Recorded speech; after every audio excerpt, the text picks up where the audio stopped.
I've swam across this creek many a time when I was younger. We used to jump off the lighthouse dock, swim all the way over to the base dock, get out of the water, get a drink of water, jump back over and swim back. That was the big thing back in the day. Well, my whole family's from here. It's special. It's been probably 3 weeks ago. I've always just had an interest in just painting. I like doing the birds and ducks and water stuff like that. Well, I mean, we just have so many birds and ducks and geese. Actually, I used to take care of some geese. They used to come up to the ferry office where I worked down there, and I'd feed them. And I kind of raised them from little babies down there. And I just love the geese and the ducks, mallards. Growing up around here, everybody had fowl, ducks and geese in their yards. Everybody pretty much hunted. Even growing up, when I started school, I remember the older boys would hunt, and they had a big chart in the school. They'd come in mornings, they'd already been out hunting before they went to school, and they had a big chart, and everybody's name would be written on it, what they shot that morning and so forth. And I remember a couple instances of people even shooting during recess in the woods. I remember when I was little, all the men, what used to be across the creek used to be called the Whittlers Club. And all the men would go down there days and sit on the dock and just carve. And I mean, it was always, since I was a little kid, that's all I saw the men would do. They would all group together, sit there and talk and carve. There and Corky's store. They used to sit on his porch, some of them carve. But it's been in my family for a long time. We've got quite a few carvers here. I'd say, I don't know, 12, 15 maybe.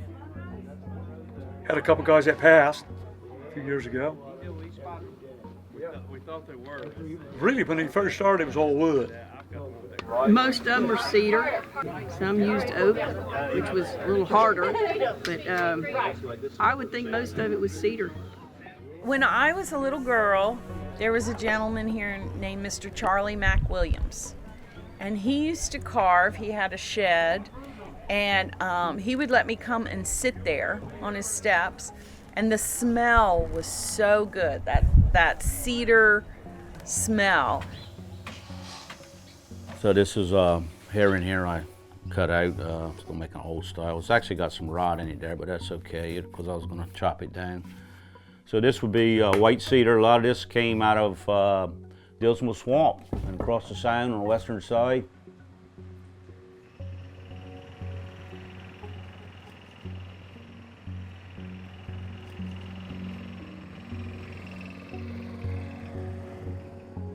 The heads, they use yopon for some of the shorebirds, and a few of the decoys too, because it's real hard and real strong. And well, those big old decoys, you know, when you pick them up, everybody picks them up by the heads, you know. And so these, I don't know who it was, came up with the idea of using what we call the root heads. This is what we're used a lot around here, and what Outer Banks are known for too, as far as decoy making. They're the root heads, but they're actually, this is a tree limb, so it's a misnomer. They did use some roots, but this is the red cedar. So you got the red cedar, and you got, this is the white cedar. And I don't know how much of that grew around here back in the day, because, you know, they built boats and stuff here back in the 1800s right on up. So they probably chopped down a lot of that was here in cypress, and they would use the red cedar and the oak, you know, for the knees and the boats, the ribs in the boat. So you'd go pick the limb out you wanted. And if it was shaped right, that might make a good rib in a boat or make a good decoy head. They used the roots that they found, like when they had a storm and stuff, they'd go around the edge of the lakes and stuff and find the trees where they'd wash out, you know, and they'd get the roots and make those. And then they started, when they couldn't find those, they'd just use a fork in a tree because it was real strong. Yopon, that actually grows here on the island, and they used to use it, they strip the leaves off of the yopon trees and make tea out of it. But it's a real strong wood too, and that's why they actually used it, because it was real strong. Yopon, I think, is in the holly family, and it grows around here pretty much all over the island. And you know, the myrtles. So I think sometimes they use the white myrtle or the wax myrtle, but most of the time they would use the yopon or the cedar.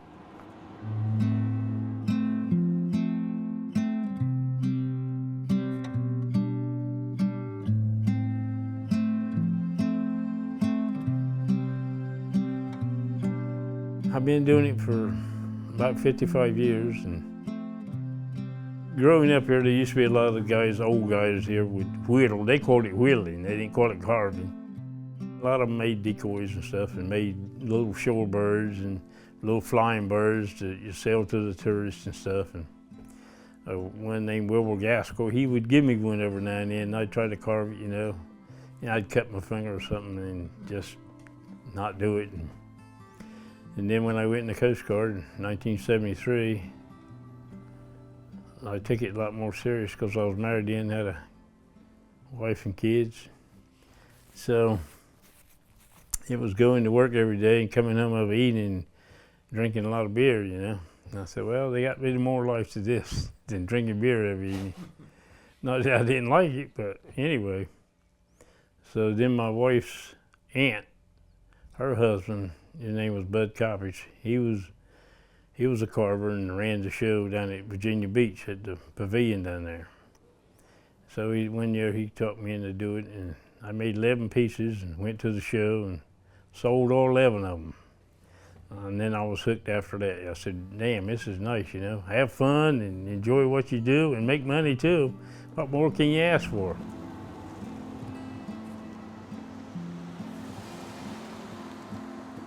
Oh yeah, I used to fish, yep. Growing up here, you didn't have any choice. And that's why I went in the Coast Guard, because it was so hard to make a living, you know. You really couldn't. There's not a whole lot for the people here to do.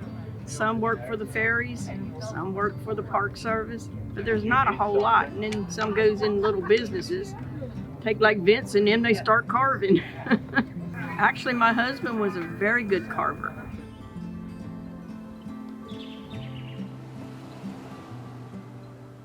It gives the guys a chance to make a little extra money, you know, and a lot of the local guys, you know, the watermen and stuff, they know, they understand that, you know, they ain't gonna be able to catch the fish that they do in the summertime or the spring of the year. So it gives them something to fall back on, you know, to making the decoys and make some extra money. And when you're a commercial fisherman, you know, you're kind of your own boss, but you reap what you sow. You know, if you're fortunate to have a good week, you're all right. But there again, like I say, when it comes in the wintertime, you know, when there's not that many fish around, that's how they basically went to it. And there again, it was a way of survival.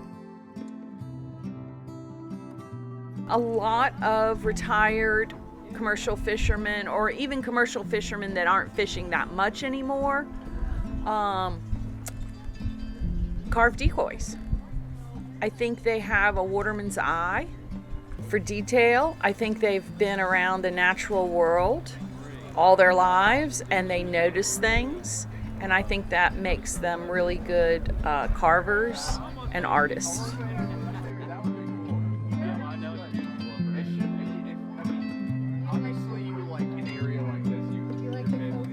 It's part of the heritage. Everything revolves around the water, and a big part of the waterfowl being a big part of it. Now the decoys, of course, they made them to put out by their blinds and sink boxes. There were some factory birds did make it here, but most of them were handmade here on the island.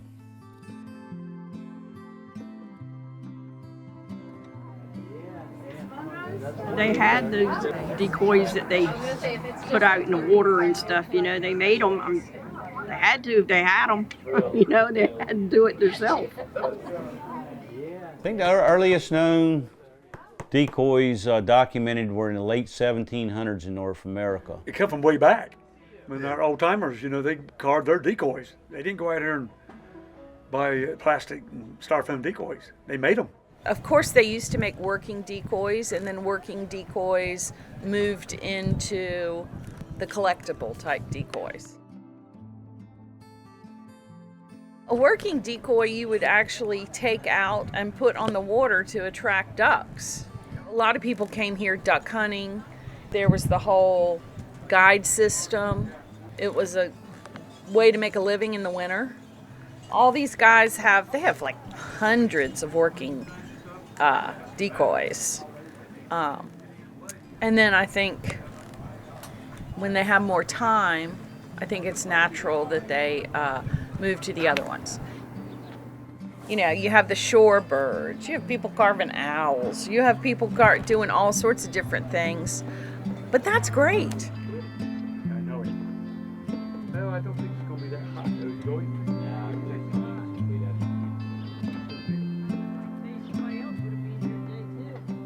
Some of these were former decoy makers, and they started making it for the tourist trade. That was a big part of their income, you know. Winter, they'd sit around and make a lot of this stuff up and then be ready for the summer, and they would sell that to supplement their income.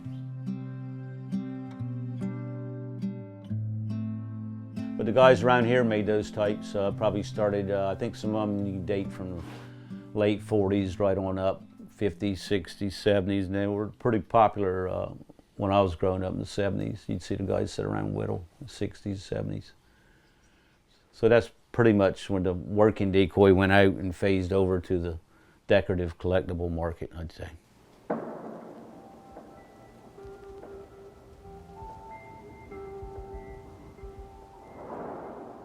Carving a decoy is one thing, but painting it, that's entirely different, you know.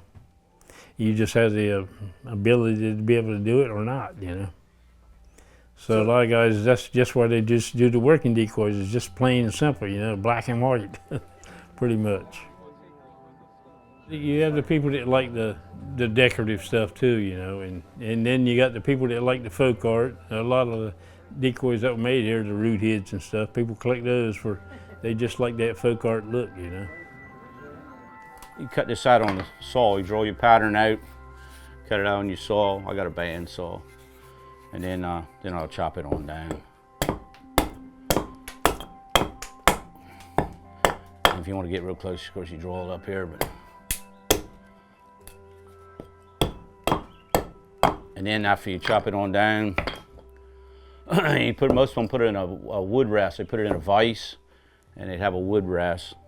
A lot of them were kind of rough. They left it rough like that on purpose because that way it wouldn't shine or glare, you know, the glare. And they left them rough like that, a lot of people did. And then you would carve them on down with a knife, and you work it on down like you want it, like that. And then some people sanded, but you know, sandpaper was hard to get in those days. A lot of the old timers used broken glass, actually.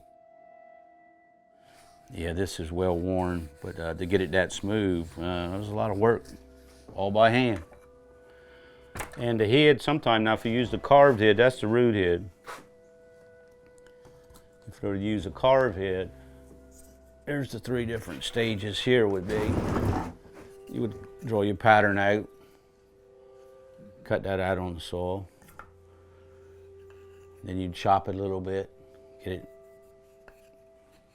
angle that you want it. Then you would carve it on down with your knife to get it this smooth. And then, like I said, the old timers, if they didn't have sandpaper, they probably just used glass to get it. And you know, every carver had his own little technique and style way of doing it. And everybody has their own techniques, you know, and everybody won't share those techniques with you, you know. Some of those guys have done it for 20 or 30 years, you know. If somebody really got an interest in it, you know, I enjoy helping them, you know. But there again, I got some techniques that I won't share. But here's what I like to make. This is a tree limb, the cedar. This is juniper. And same thing, you cut it out on this, like I say, on a bandsaw. Usually I'll cut this, and then I'll chop it down with an axe. The head, pretty much I'll just whittle with my knife.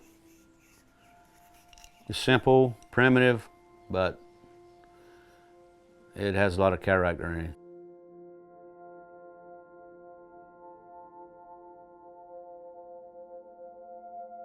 It absolutely does take a lot of patience. In there, where you're doing a working decoy or you're doing a decorative, it does take a fair amount of patience, you know.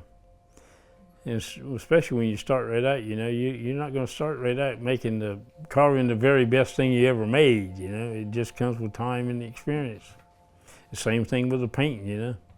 I mean, I know guys that when they first started out, they couldn't carve for anything, you know. But now today, that's not the case. They're up there. They're some of the best. I don't know. It's a dying breed. But I would like to see some of these young guys getting into it, but I don't know.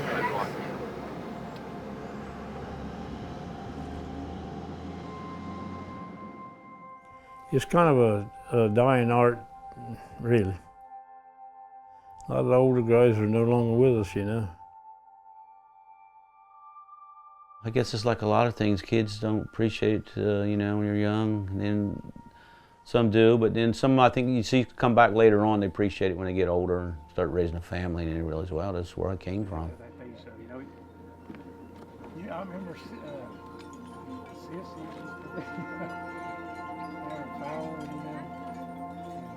when she was real little. I just want to celebrate the commercial fishermen that are still out there. I want to celebrate the carvers, most of whom happen to be commercial fishermen as well or have been. And I just want us to celebrate the culture and the way of life.